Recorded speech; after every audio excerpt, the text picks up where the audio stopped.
Assalamualaikum warahmatullahi wabarakatuh.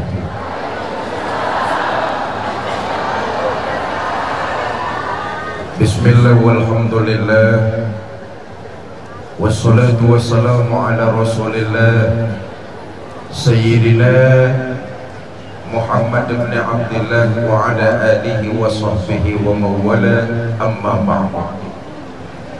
Yang mulia para ulama, para kiai, para tengku, para guru agama, yang saya hormati para tokoh masyarakat, Bapak Wali Kota Langsa, bapak-bapak pejabat pemerintah baik sipil, TNI maupun Polri, ibu bapak, saudara-saudara kaum muslimin yang berbahagia.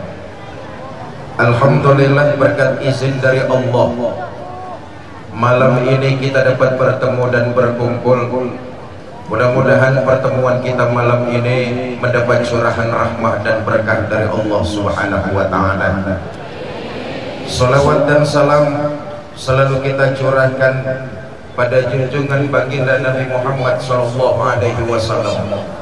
dengan harapan kelak di yaumil akhir kita semua mendapat syafaat dari Nabi Muhammad SAW. Bapak, Ibu, saudara-saudara, dari sekian banyak Nabi dan Rasul yang diutus, cuma 25 yang wajib kita imani. Dari 25 terpilih 5 yang bergelar ulul azmi. Dari 5 cuma 1 yang sangat istimewa. Siapa itu? Nabi kita Muhammad sallallahu alaihi wasallam. Apa tanda-tanda Nabi kita teramat istimewa? Di antaranya, pertama, akhlak baginda Nabi besar Muhammad sallallahu alaihi wasallam sungguh sangat agung dan mulia. Nabi diutus ke alam dunia tidak lain dan tidak bukan memperbaharui akhlak manusia, karena inilah kunci utama kemajuan satu peradaban manusia. Satu daerah bisa maju bukan karena kecanggihan teknologinya. Satu daerah bisa jaya bukan karena faktor perputaran ekonominya yang luar biasa, tapi Langsa bisa maju, Aceh bisa jaya, bahkan Indonesia bisa bermartabat di mata dunia kalau masyarakat yang ada di dalamnya memiliki moral dan akhlak mulia. Ya Bu? Ya Bu? Apaan? Sok tahu. Maka pantas kalau Nabi diutus ke alam dunia memperbaharui akhlak manusia, karena inilah kunci sukses peradaban manusia. Orang kalau hidup sudah jauh meninggalkan ajaran agama, orang kalau hidup sudah lari dari nilai-nilai akhlak, maka posisinya sama seperti hewan, bahkan lebih puas dari binatang. Saya ulangi ini.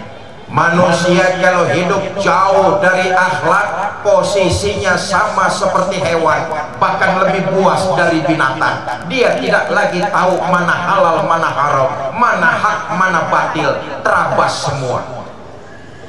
Kita lihat, saudara, sepuas-puasnya bajing. Dari dulu makanannya cuma kelapa. Belum pernah saya dengar ada bajing makanannya tahu. Tapi bajingan enggak cuma kelapa makanannya, aspal disikat, beras rakyat diembar, duit rakyat disikat.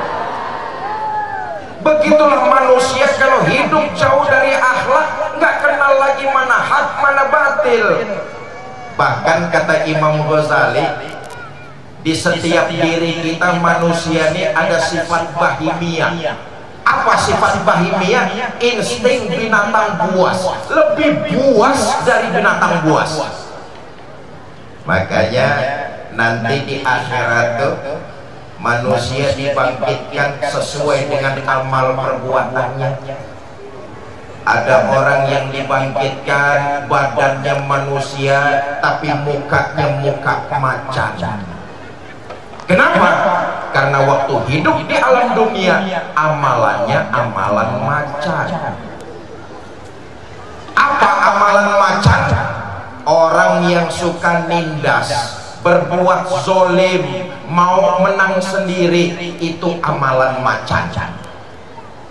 Gak percaya saudara, dimanapun ada hutan pasti rajanya macan. Betul. Walaupun hutan belum pernah mengadakan pilkada, tapi macan tidak mau tahu ada pilkada atau tidak, pokoknya saya raja. Setelah macan naik jadi raja, bukan mengayomi rakyatnya, ini malah makanin rakyatnya sendiri.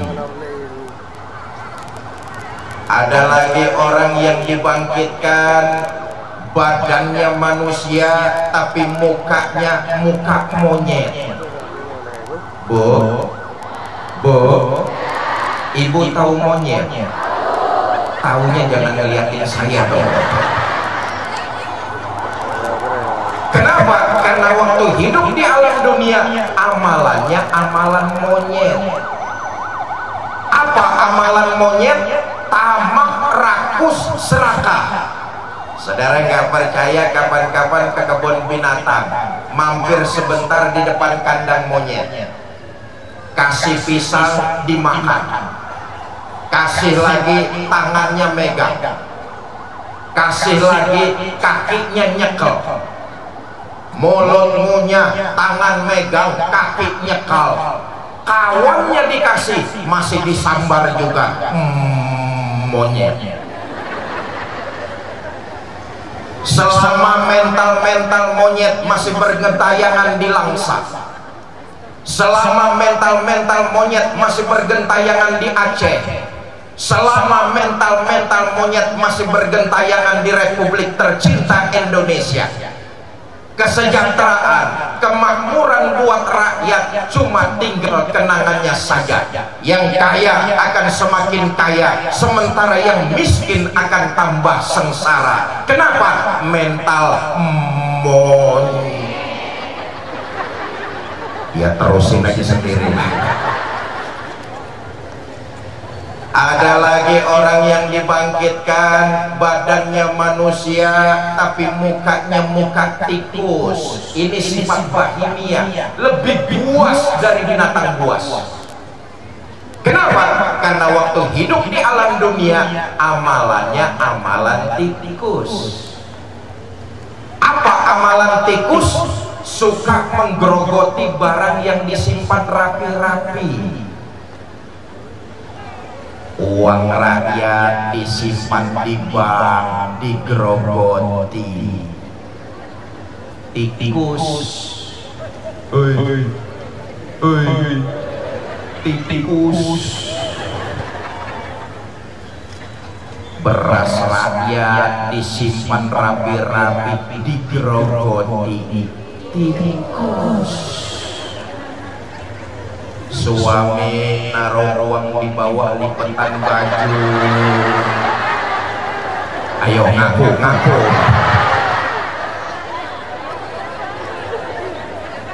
Maling, pencoleng, begal, rampok, koruptor dibangkitkan badannya manusia, mukanya muka tikus. Nauzubillah min. Karena itu korupsi ini jadi musuh bersama kita rakyat Indonesia.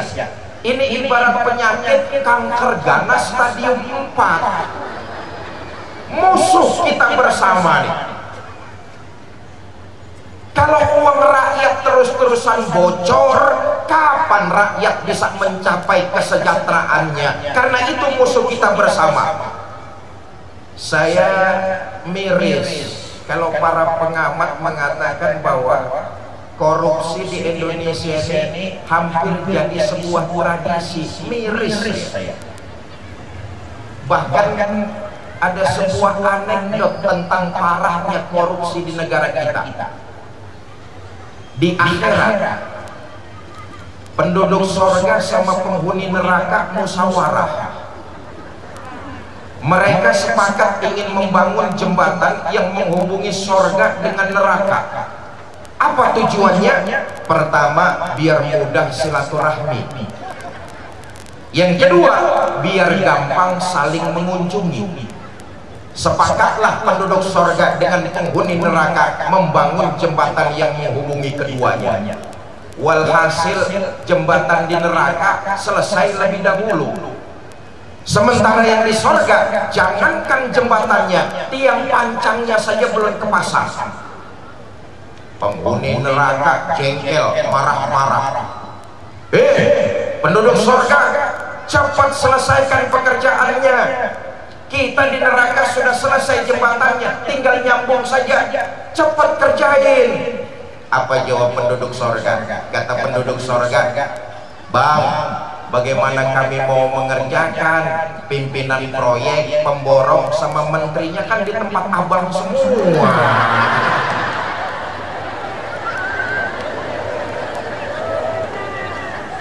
Bapak Ibu saudara-saudara kaum muslimin yang saya muliakan, maka keistimewaan baginda kita Nabi besar Muhammad Sallallahu Alaihi Wasallam di antaranya akhlak beliau luar biasa.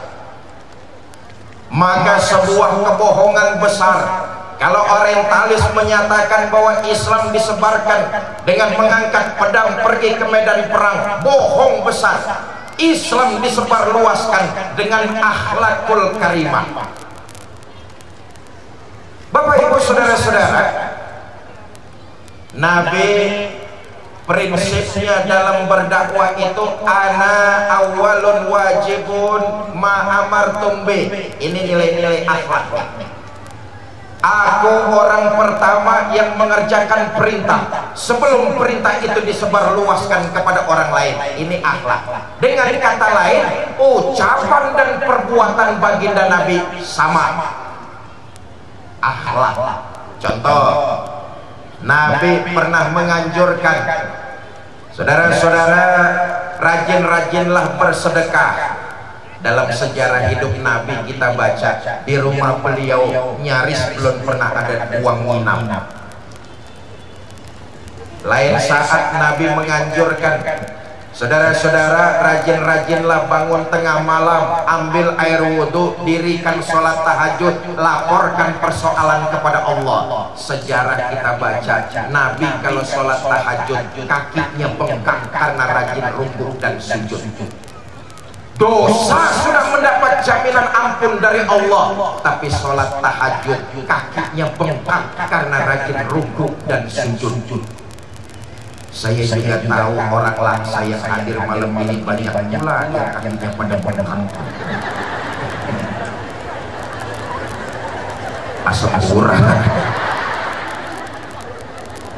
Ucapan dan perbuatan sama. Saudara-saudara, rajin-rajinlah bangun tengah malam. Nabi sepertiga malam yang akhir sudah bangun. Bu, ibu rajin bangun tengah malam. Ngapain? Bapak Ibu saudara-saudara kaum muslimin yang saya muliakan, karena itu nilai-nilai akhlak, ucapan dan perbuatannya sama. Nabi diutus ke alam dunia memperbaharui akhlak manusia.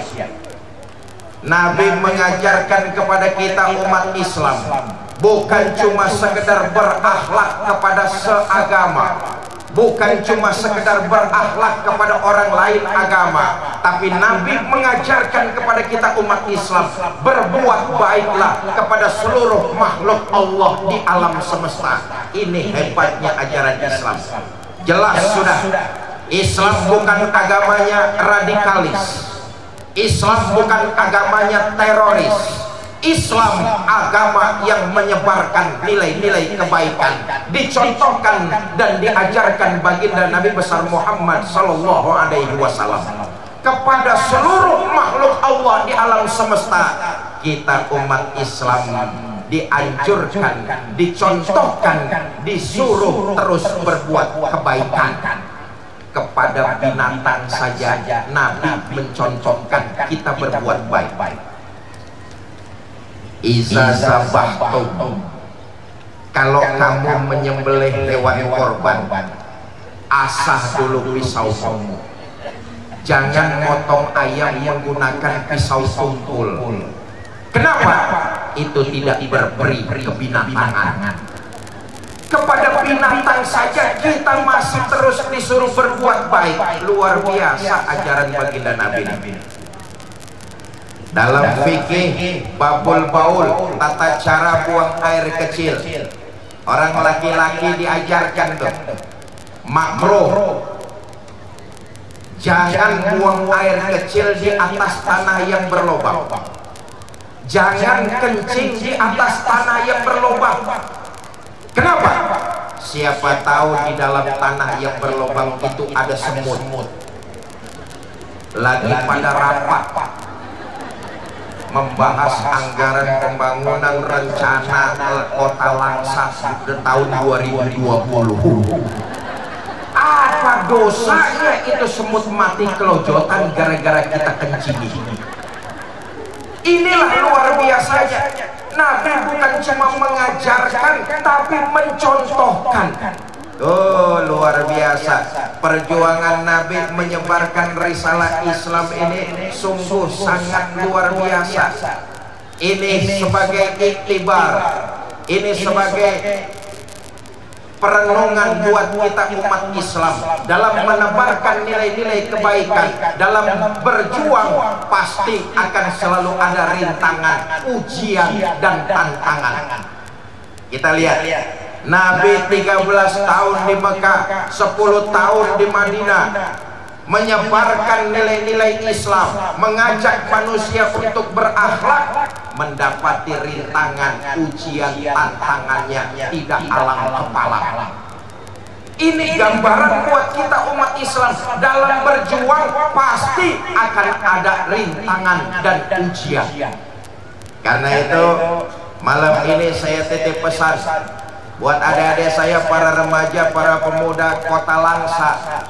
Selama kalian berjuang di atas nilai-nilai kebenaran, maju terus, pantang surut, mundur ke belakang. Selama kalian berjuang di atas nilai kebenaran, jangan pernah ada rasa takut berbuat. Jangan pernah ada rasa salah karena berbuat. Saudara, ketahuilah, dalam berjuang salah karena berbuat itu lebih bagus daripada saudara tidak pernah salah karena tidak pernah berbuat. Dalam soal kebaikan, berjuang di atas nilai-nilai kebenaran, salah masih lebih bagus daripada saudara tidak pernah salah karena tidak pernah berbuat. Contoh, saudara baca Quran salah masih lebih bagus daripada saudara tidak pernah salah karena tidak pernah baca Al-Quran. Berjuang dengan kebenaran. Saya dong baca Quran gak pernah salah. Bacanya kapan? Gak pernah. Karena itu dalam berjuang di atas nilai kebenaran, jangan pernah takut salah. Andai kata salah masih lebih baik daripada saudara tidak pernah salah karena tidak pernah berbuat. Bapak Ibu saudara-saudara kaum muslimin yang saya muliakan, Nabi 13 tahun di Mekah berjuang mengajak manusia untuk berakhlak kepada Allah. Ini artinya apa? Menanamkan nilai iman, memantapkan ajaran agama, meningkatkan keyakinan kepada Allah Subhanahu wa ta'ala. 13 tahun Nabi fokus di Mekah hanya menanamkan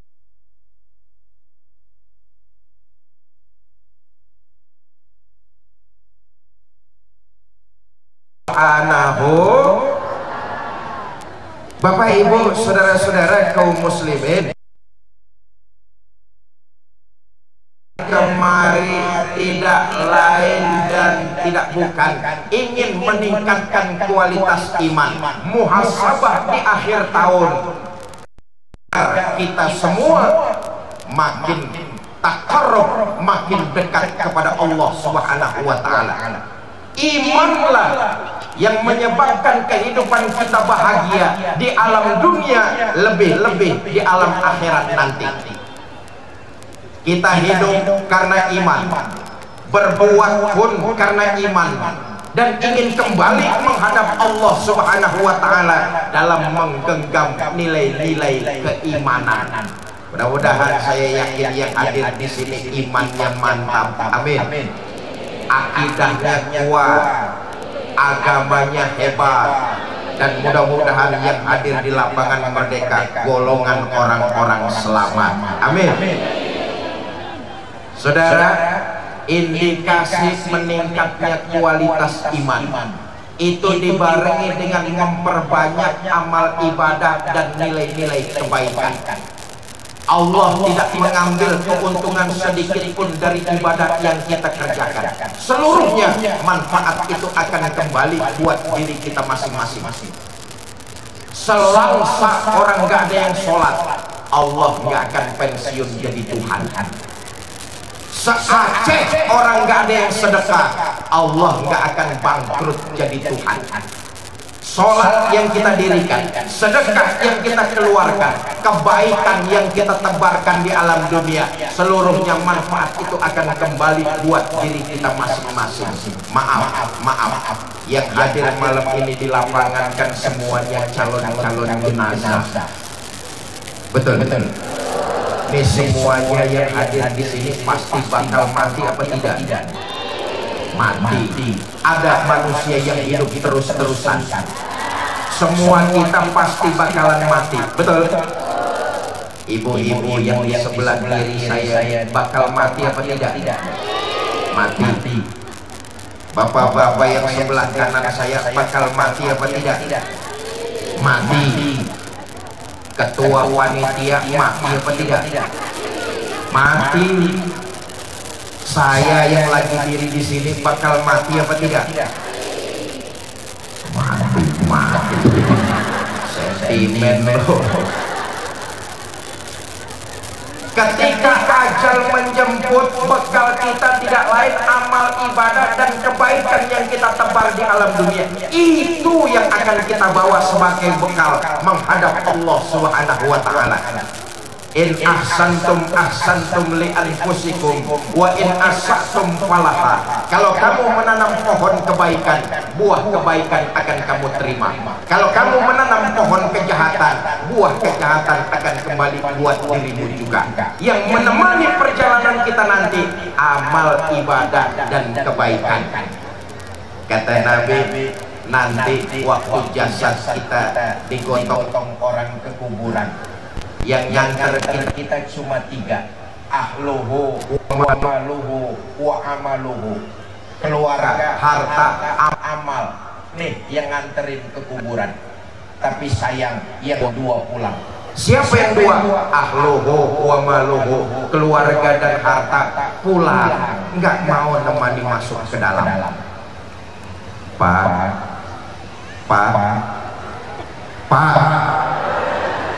maaf kalau bapak-bapak mati duluan. Jangan mengharap istri mau nemani masuk ke dalam. Bagaimanapun cintanya istri kepada kita, begitu jasad kita diturunkan orang ke liang kubur, paling istri cuma berdiri di tepian, berlinang air mata sambil berkata, "Bang, sampai sini saja saya mengantar. Mudah-mudahan abang betah di dalam. Nggak usah naik-naik lagi, Bang."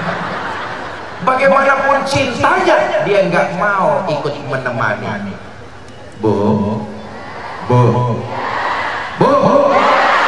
Sekarang kalau ibu-ibu yang mati duluan,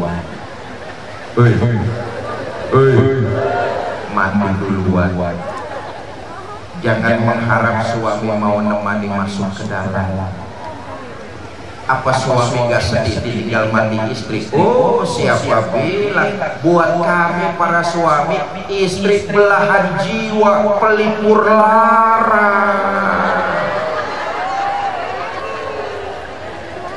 Apa suami nggak sedih, nggak nangis ditinggal mati istri? Oh, siapa bilang? Bercucuran air mata, mata yang kanan, mata yang kiri melotot nyari mana gantinya.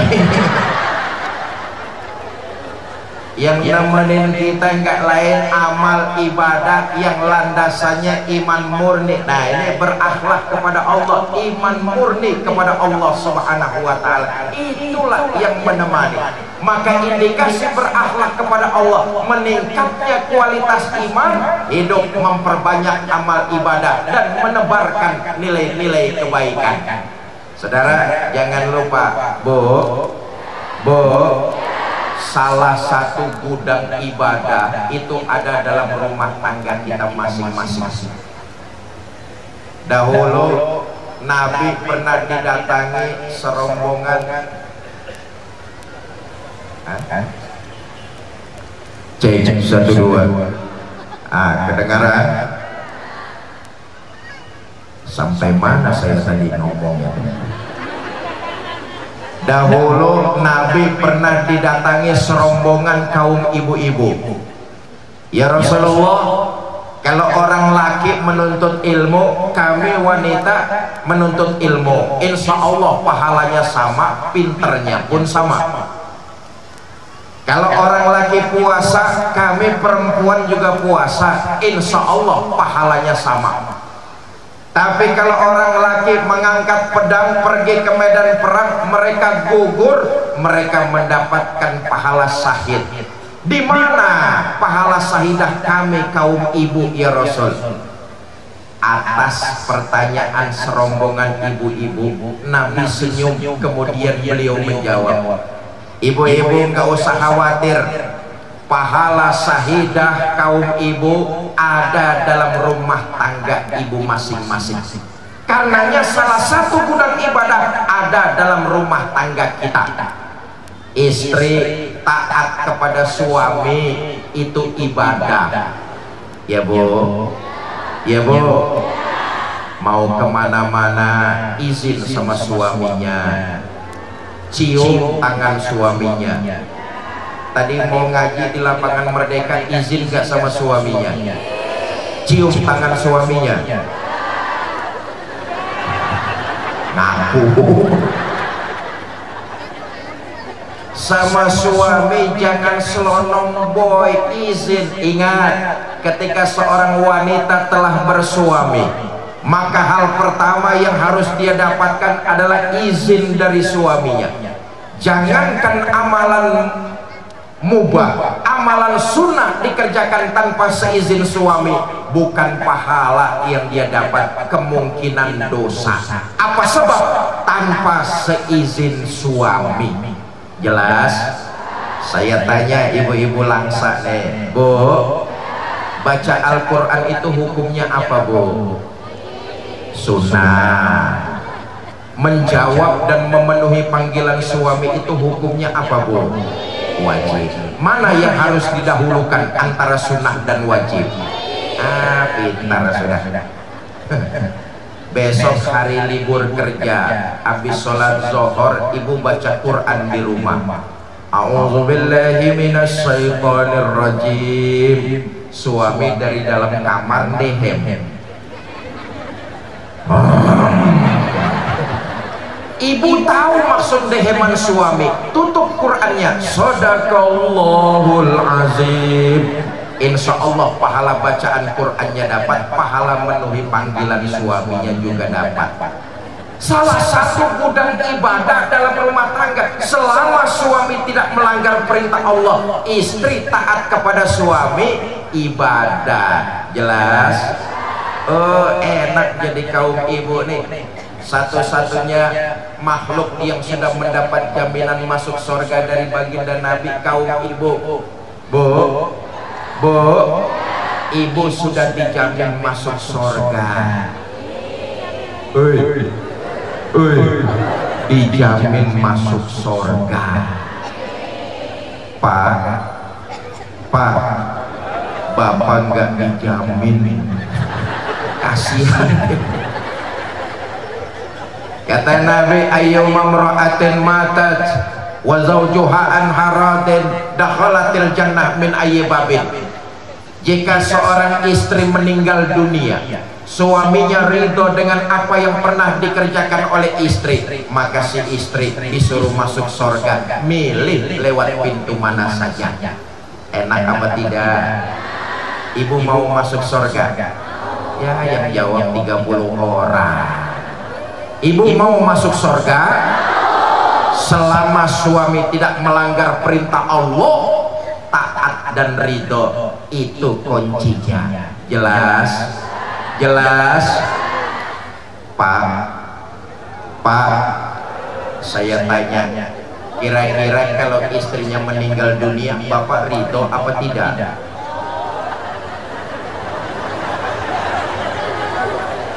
Tuh yang jawab ridho udah kesel bener sama istri.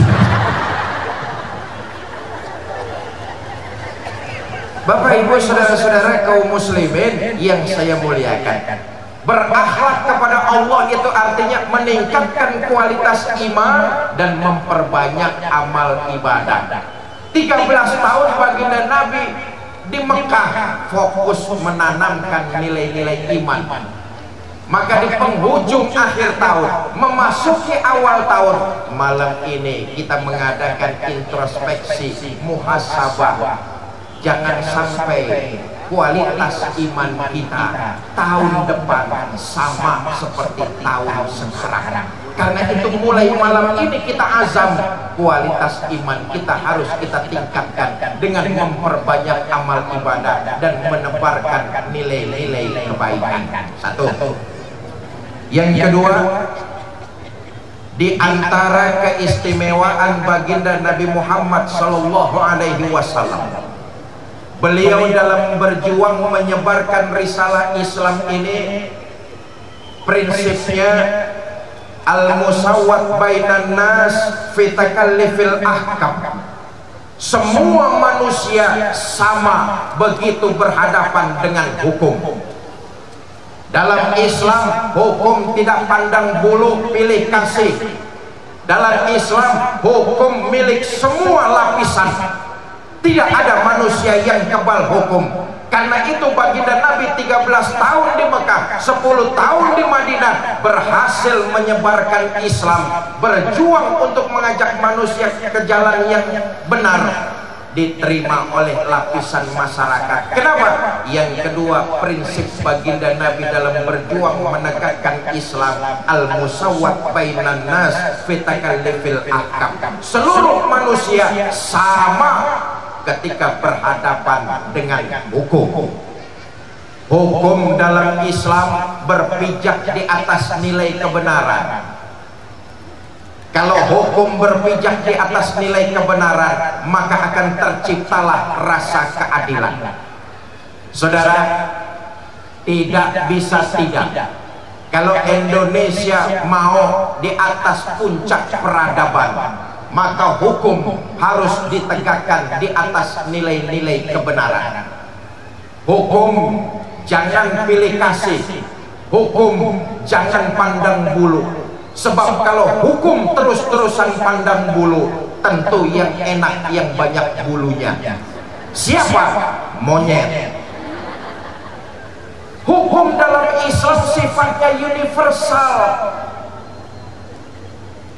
Saudara, dahulu pernah orang Yahudi perkaranya dimenangkan dalam pengadilan Islam. Ini bukti ajaran Islam dalam hukum sifatnya universal.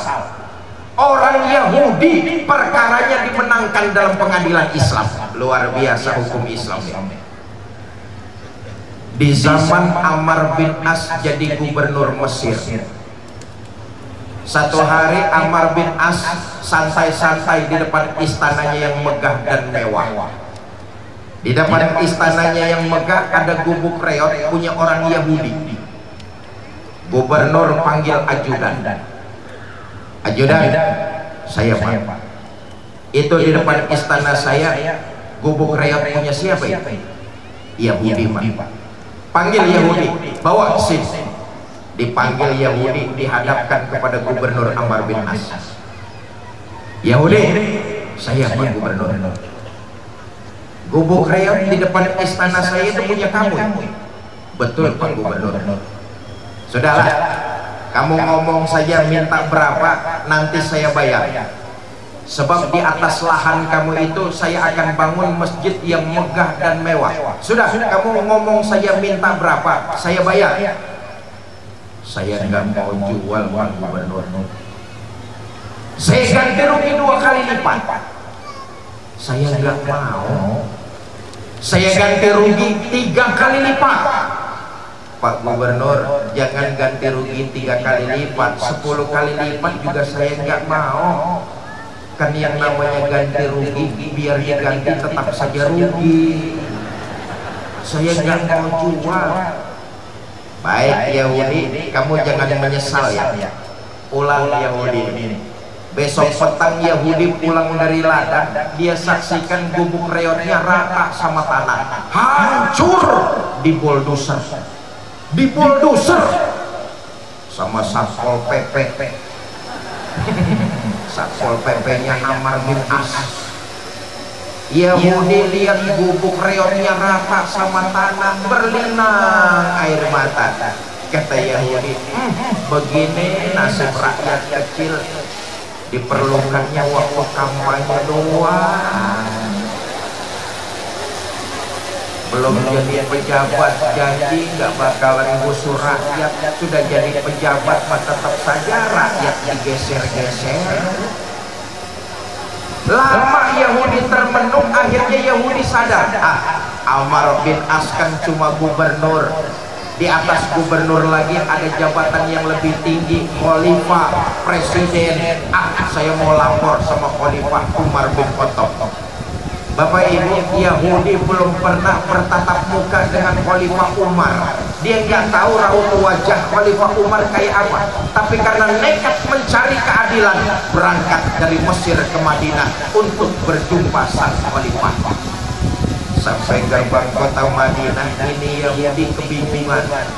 Tengok kiri kanan, dia nggak tahu wajah Khalifah Umar macam apa. Bingung dia. Sedang bingung-bingungnya Yahudi lihat di bawah, dari jauh ada orang laki berteduh di bawah pohon korma. Ada orang laki berteduh di bawah pohon korma. Dihampiri lalu ditanya, "Selamat siang Pak." "Siang." Kaget. Mohon maaf, pidato kalau sudah lapar lagi ya begini. "Selamat siang Pak." "Siang." "Bapak kenal Khalifah Umar bin Khattab?" "Kenal." "Istananya terbuat dari apa Pak?" "Istana Umar bin Khattab pondasinya bertaburkan mutiara iman, dindingnya berlapiskan akhlak, dan kubahnya bermahkotakan tawadu. Itulah istananya Umar bin Khattab." "Oh, hebat ya Pak." "Oh. Kalau pengawalnya Khalifah Umar banyak Pak?" "Banyak. Pengawal Umar bin Khattab fakir miskin, yatim piatu, orang tua jompo, janda-janda tua. Itulah pengawalnya Umar bin Khattab." Wah, pengawalnya banyak, istananya hebat. Ngomong-ngomong, rakyat kecil kayak saya bisa nggak bertemu sama Khalifah? "Bisa." "Kapan Pak?" "Sekarang juga."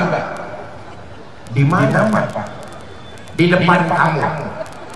Loh, jadi Bapak?" "Iya, saya Umar bin Khattab. Ada apa kamu cari saya?" "Pak, begini, saya agamanya Yahudi, datang jauh dari Mesir. Di Mesir gubernur Bapak Ammar bin As zolim." "Zolim bagaimana?"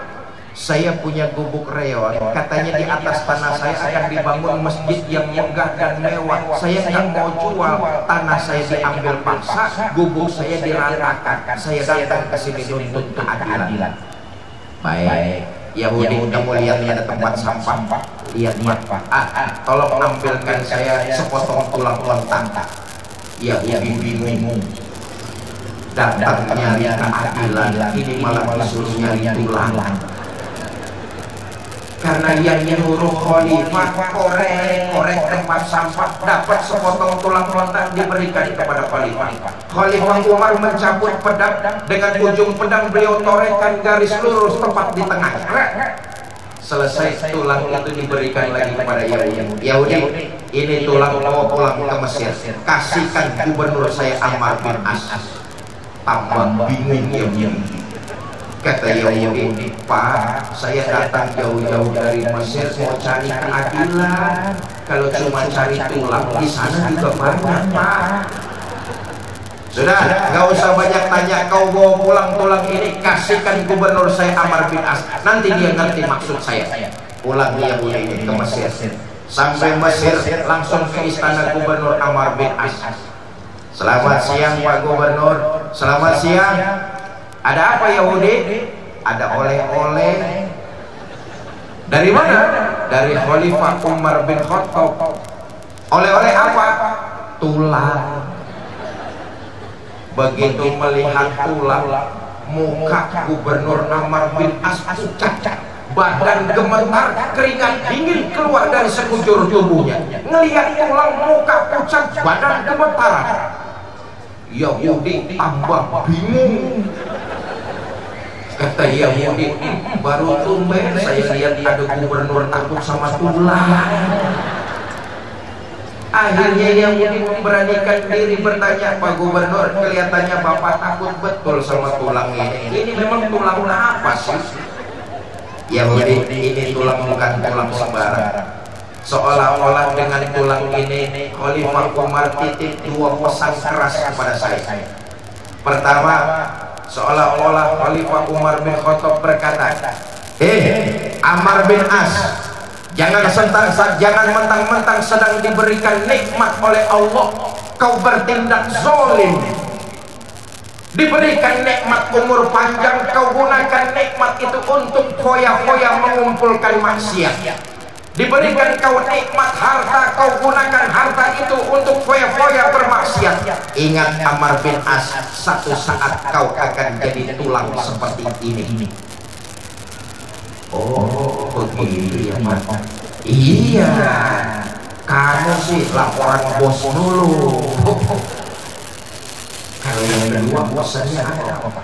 Yang kedua, seolah-olah Khalifah Umar berkata, Ammar bin As, kalau sebagai pemimpin kamu tidak sanggup berbuat adil kepada rakyat, nanti pedangku yang akan meluruskan kamu sebagaimana lurusnya garis di tengah tulang ini. Yahudi, ini pesan keras kepada saya. Mulai sekarang proyek pembangunan masjid saya batalkan. Tanah kamu saya berikan kembali, gubuk kamu yang sudah kadung hancur saya akan dirikan kembali. Yahudi melongo. Kata Yahudi, wah hebat agama Islam, adil hukum Islam ya Pak. Adil mantap sesuai. Gara-gara sampai ya proyek saya jadi mampet.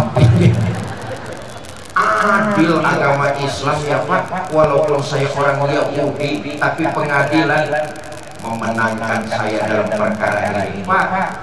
Terbuka mata batin saya. Mulai sekarang saksikanlah, asyhadu alla ilaha illallah wa asyhadu anna Muhammadar Rasulullah. Yahudi masuk Islam karena hukum dalam Islam berpijak di atas nilai kebenaran, maka akan terciptalah rasa keadilan.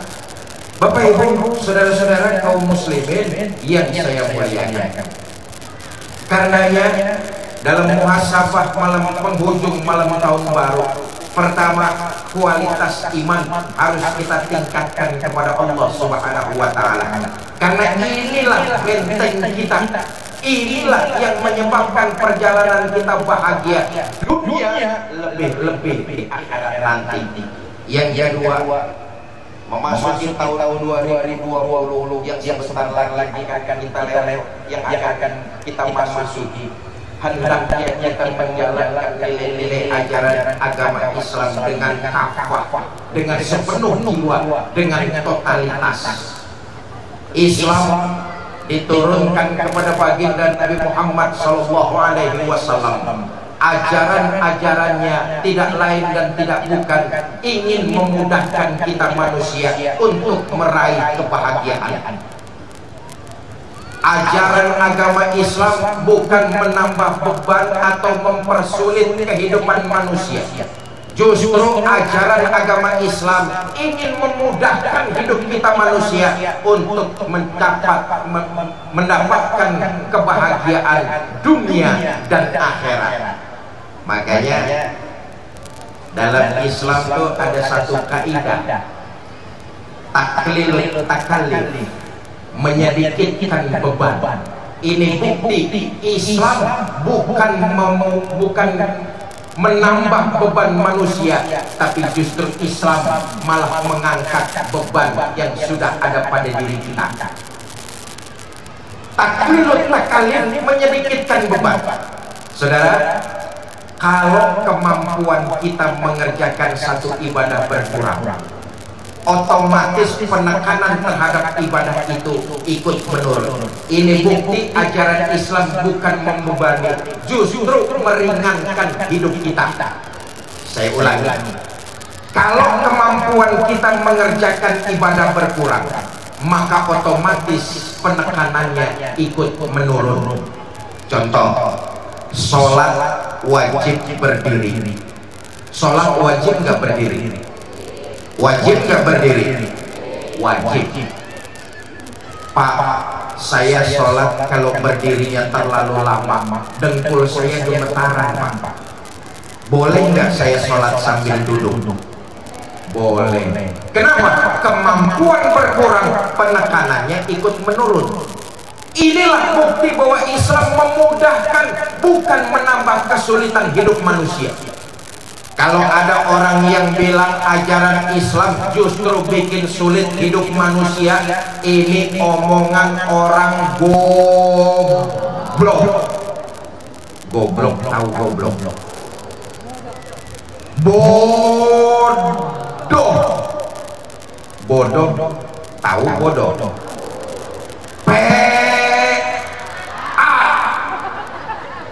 PA, tahu PA?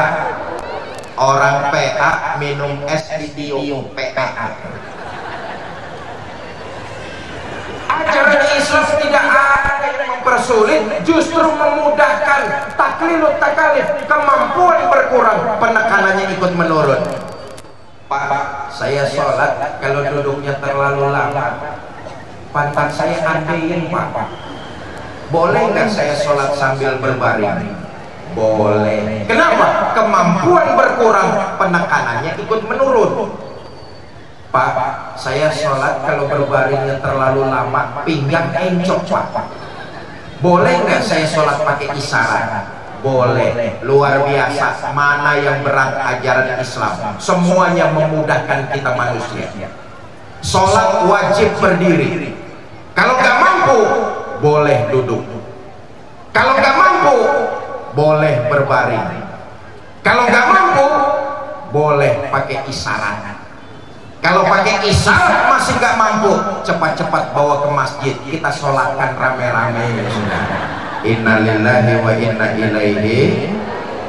Tidak ada ajaran Islam yang memberatkan, justru memudahkan agar kita cepat sampai kepada kebahagiaan. Dahulu ada orang laki tergopoh-gopoh lapor kepada baginda Nabi. Halah tuh ya Rasulullah, celaka saya ya Rasul. Kata Nabi, celaka kenapa? Ngano, siang-siang bulan puasa saya sama istri nggak kuat, terpaksa saya nyelonong. Rupanya pengantin baru, tegangannya tinggi, syahwatnya besar. Tapi bagus, melanggar perintah, jujur sama baginda Nabi, maafkan saya ya Rasul, siang-siang bulan puasa saya sama istri gak kuat, terpaksa saya nyelonong. Kata Nabi, nyelonong bagaimana? Nyelonong, ya nyelonong. Ya sudah, kalau kamu melanggar perintah, bayar denda. Ini konteksnya kemampuan berkurang. Ajaran Islam sungguh sangat mudah. Kalau kamu melanggar perintah, bayar denda. Apa dendanya ya Rasul? Merdekakan budak. Saya nggak punya budak ya Rasul. Nggak punya. Yang kedua lah, kamu harus puasa 2 bulan berturut-turut, mutatabi'ain, nggak boleh diselang-seling. Ini kifarat. Puasa 2 bulan berturut-turut, jangan diselang-seling. Sanggup? Nggak sanggup ya Rasul. Jangan puasa 2 bulan. Yang sebulan aja saya nyelonong. Bagaimana 2 bulan bisa 2 kali nyelonong saya?